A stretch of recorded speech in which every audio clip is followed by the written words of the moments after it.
اصل کې دلته کې د يهوديان چې دي یو دریم اعتراض کوي په قران مجید باندې. د دینه مخ کې یو اعتراض کړو چې دا قران ته د ځان نه جوړ کړی دی.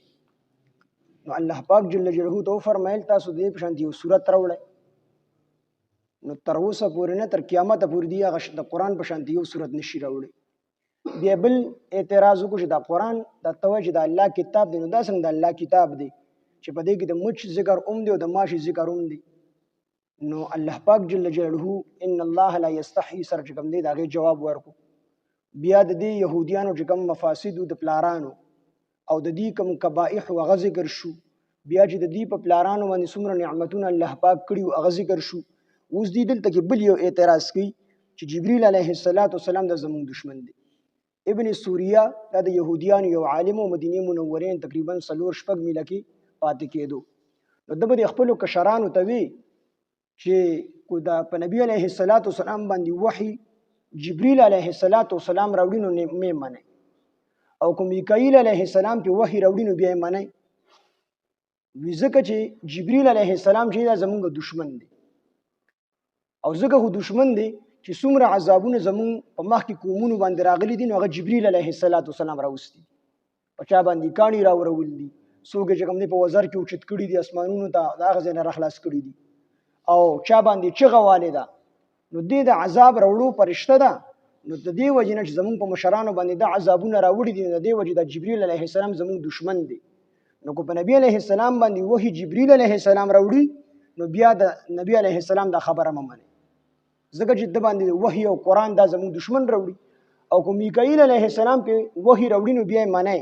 ځکه چې میکائیل علیه السلام هغه فرشته ده چې هغه په فصلونو باندې الله پاک مقرر کړی دا په بارانونو باندې شنه شنه چې کوم دی سبزی او شنه شنه فصلونه دا راټوکي.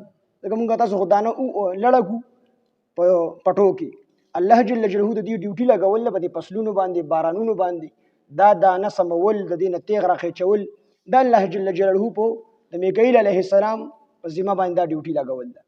نو يهوديانو ته به د ابن سوریه وی چې کو چرته کې دا وحی د جبرئیل علیه السلام راوړي نو بیا یې ممنه. ځکه زمون دشمن زمون مشرانو باندې عذابونه راوستي دي او کنه دا میکائیل علیه السلام راوړي نو هغه خبرشته ده او د خیر پرشته ده. ځکه سبزی او چې کوم دی فصلونه او خپل میوه دغه په وجه باندې چې کوم دی راټوکیږي بارانونه چې کوم دی راوري نو بیا دا زمونږ دوست دی او جبرئیل علیه السلام زمونږ دشمن دی. نو د دې وجه نه کو په نبی علیه السلام باندې وحی دا جبرئیل علیه السلام راوړي نو بیا یې ممنه ځکه زمونږ دشمن دی او کوم میکائیل علیه السلام به وحی راوړي نو بیا یې ممنه. نو په دې باندې دا آیات نازل شو. او بعض علماء چې کوم دي مفسرین نور شان نزول چې کوم دي ذکر کی. بعضی وی چې عبد الله ابن سلام رضی الله عنه د خپل پټی کې کار کو او دام د يهوديان یو لوی عالم نو پته وته ولګی چې نبی علیه السلام د اخر زمانه پیغمبر راغی. رسول الله صلی الله علیه وسلم د دې مخامخ راغی او ورته د الله پیغمبر زستاسو نه یو درې تاسوونه د کومه چې د هغه تاسوونو د هغه سوالونو جواب صرف پیغمبر لورځي بل شاله نه ورځي.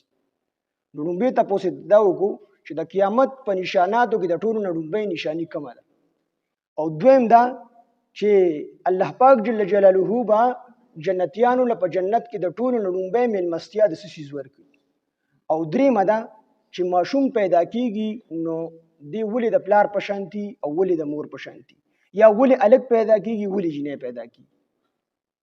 نو نبی علیه السلام ته فرمایل واستاد د سوالونو جوابونو وس جبرئیل علیه السلام راغی د دې جوابونه ما ته راوړ.